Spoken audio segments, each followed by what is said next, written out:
I basically spent the last 10 years of my life building my life around creativity.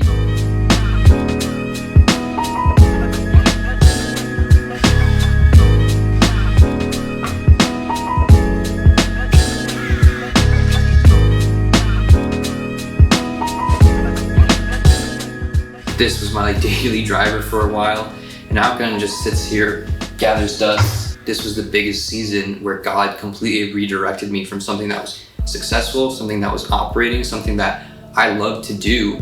And God was like, hey, this is not the end goal for you. And it was so tough because I was like, man, I'm good at this. Like, I could become great at this. I just need to continue doing what I'm doing. I was on a good trajectory. And it just felt like I needed to step away from it to fully step into what God was calling me to do.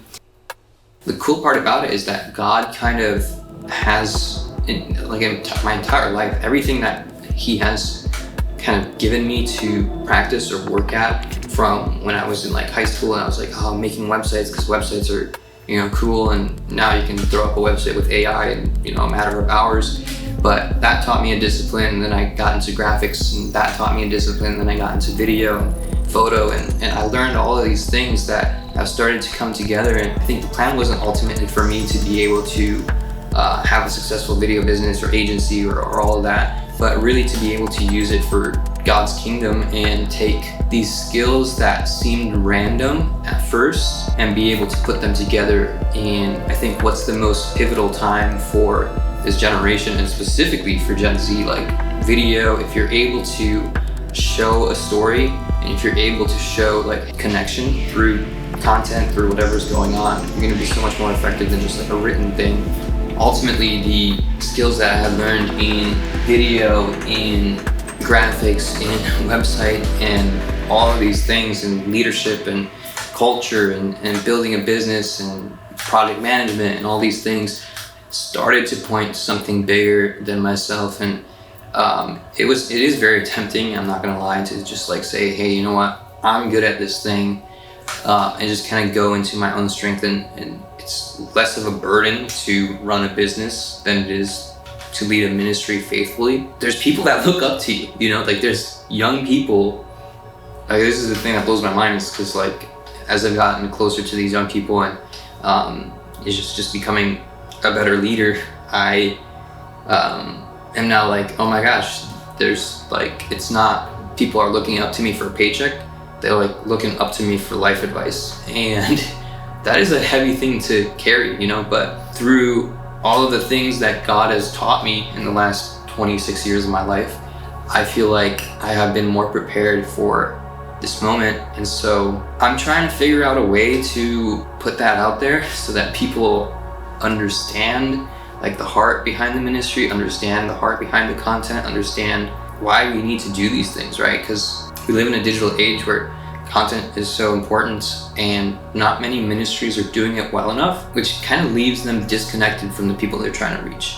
So I don't even know what this whole thing is going to be about. I put a poll on my Instagram, and it was what should I make more content of? Because I am a multifaceted individual, and I think this is part of the reason that I haven't really been able to put stuff out there, because I'm okay, today I'm making video about agency, and then today I'm making video about ministry, and tomorrow I'm doing it about the family business. And where do all those areas intersect? And ultimately the conclusion that I've come to, this just came to me literally right now, is at the intersection of all those things, out of industry, out of video, out of industry, out of creative, out of ministry, they all intersect in Jesus. They all intersect with the way that I have learned that my outlook on life has always been to be guided by what the Holy Spirit is doing. And what, and as crazy as that sounds, is yes, that means I can put a successful agency to the side. I can put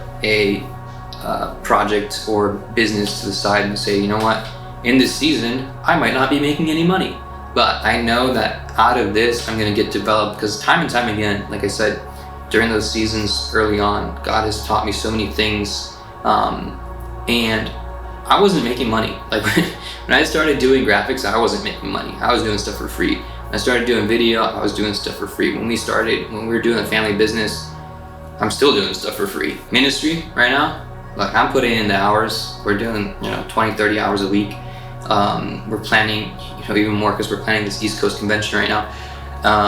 And that's all volunteer work. Like I lead this because I feel like there's something special that God is doing specifically within our community, within the people that we're called to reach. And I think we're on the cusp of a serious breakthrough, like a generational breakthrough.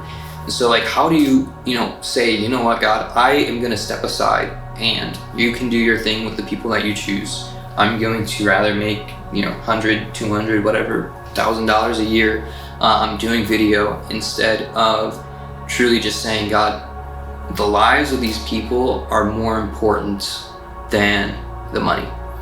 And like the realization that I've come to is that I've been on the big stages, I've been in the stadiums, I've filmed some crazy things, and none of them were as fulfilling as like seeing one person's life change in 6 months.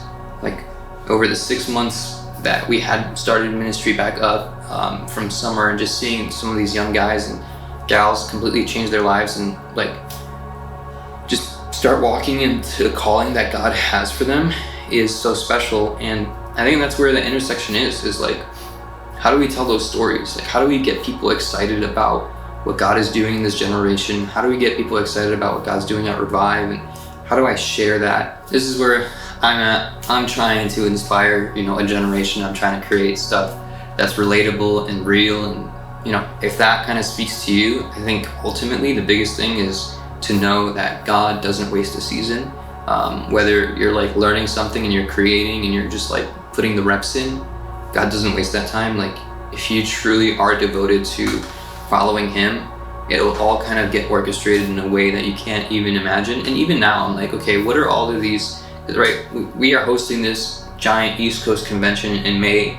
Our youth group is growing and it's great, and people's lives are getting changed. And it's like, okay, what is the ultimate goal? Sometimes ultimately God doesn't waste a season. And I think aside from what you feel like you should be doing, and aside from your work, your job, the content that you're creating, the ministry that you're leading, it's important to say, you know what, whatever this season has, it is a season of growth. It is a time for me to get developed and walk into it's kind of a valley of development. We talked about this in our recent series. We had a series called From Mountain to Mission. We looked at David, how he was anointed king, and he had to go through this deep valley of development where he had the opportunity to kill Saul. He was, underneath Saul's rule, and yet he still trusted God and said, you know what, I'm anointed to be king, but in God's timing, right? And so what does that look like for us? What does that look like for me?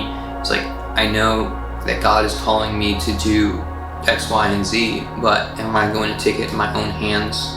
Or am I going to naturally take all the steps, the building blocks that have happened the last 5, 10, 15, 26 years, and take those and say, God, here are the pieces of this Lego. I don't have the blueprint, but you have the instruction manual.